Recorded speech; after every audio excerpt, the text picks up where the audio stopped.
Random House Audio presents The Red House by Mark Haddon. Read for you by Maxwell, Caulfield.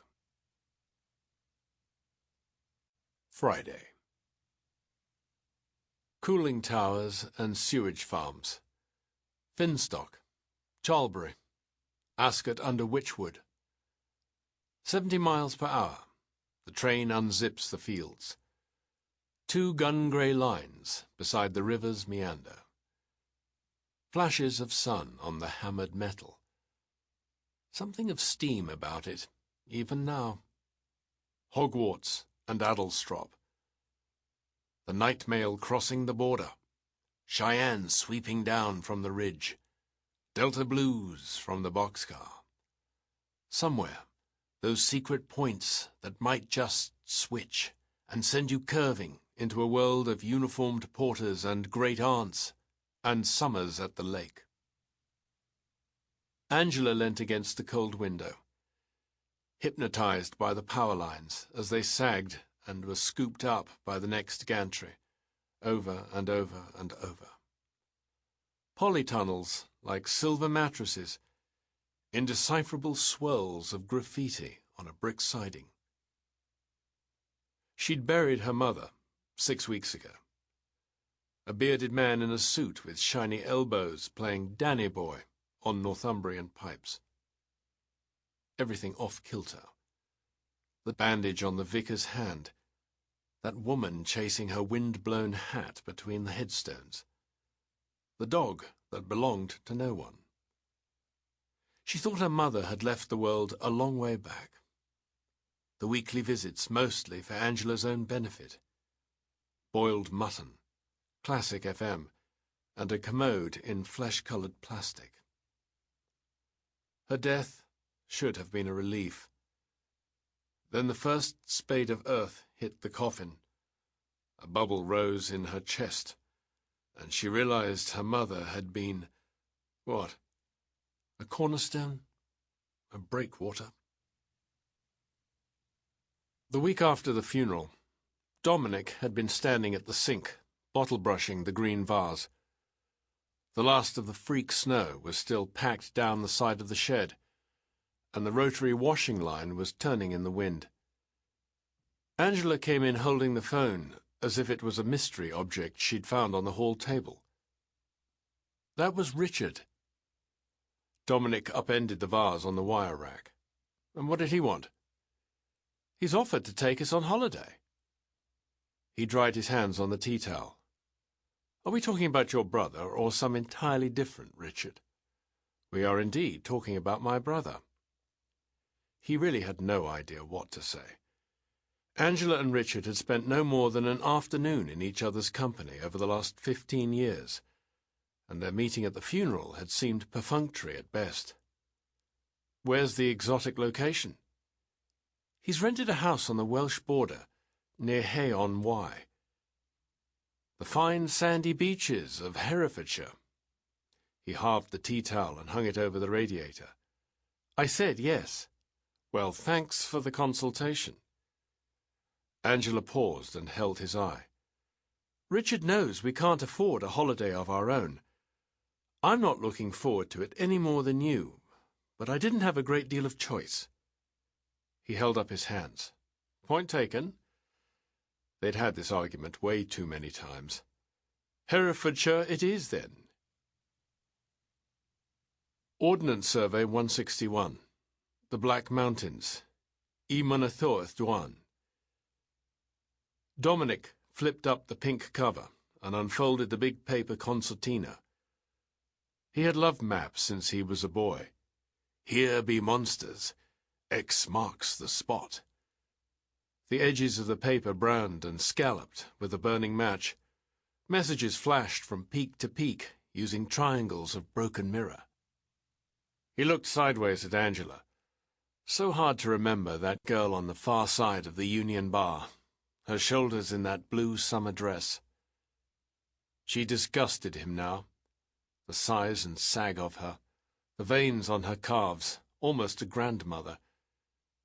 He dreamt of her dying unexpectedly, rediscovering all those freedoms he'd lost 20 years ago.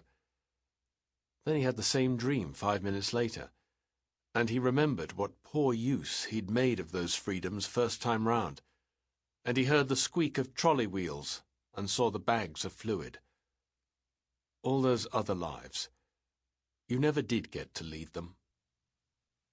He gazed out of the window and saw a narrow boat on the adjacent canal. Some bearded pillock at the tiller, pipe, mug of tea. "Ahoy there, matey." Stupid way to spend a holiday, banging your head every time you stood up. A week in a boat with Richard, think of that. They were in the middle of nowhere, thank goodness. If it all got too much, he could walk up into the hills and yell at the sky. To be honest, it was Angela he was worried about. All that hard-wired sibling friction. Do not return once lit, and so forth. Richard's hair, yes. Now that he thought about it, that was where the evil was located. This luxuriant black crest, like the tusks of a bull walrus, a warning to beta males. Or like a separate creature entirely, some alien life form that had pushed suckers into his skull and was using him as a vehicle. The children sat opposite. Alex, 17, was reading Main Force by Andy McNabb. Daisy, 16, was reading a book called The Art of Daily Prayer. Benji, 8, had swiveled so that his feet were on the headrest, and his head was hanging over the edge of the seat, eyes closed. Angela poked his shoulder with the toe of her shoe. "What on earth are you doing?"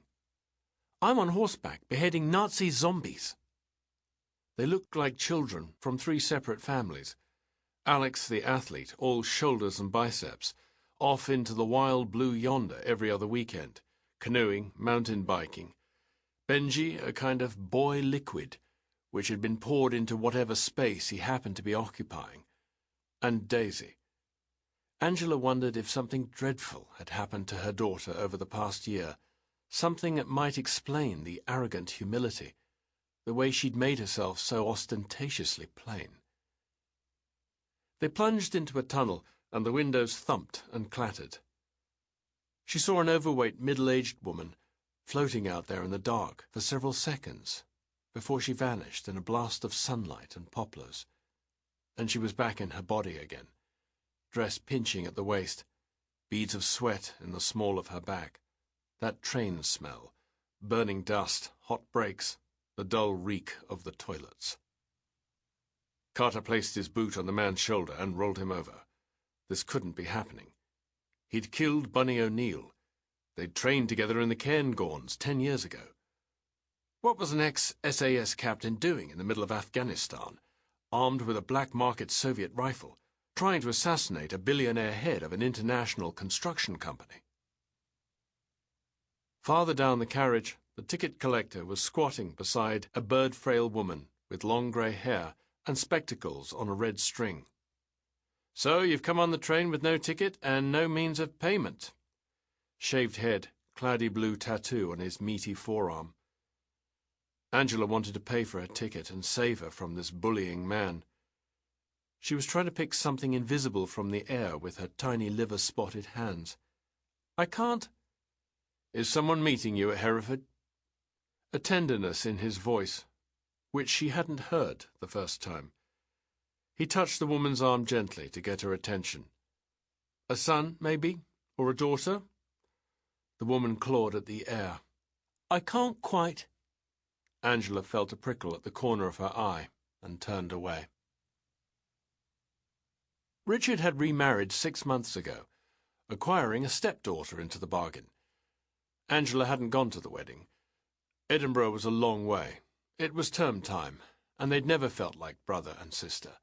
Just 2 people who spoke briefly on the phone every few weeks or so, to manage the stages of their mother's decline. She'd met Louisa and Melissa for the first time at the funeral. They looked as if they'd been purchased from an exclusive catalogue at some exorbitant price, flawless skin and matching black leather boots. The girl stared at her, and didn't look away when Angela caught her eye. bobbed chestnut hair, black denim skirt. Sample complete. Ready to continue?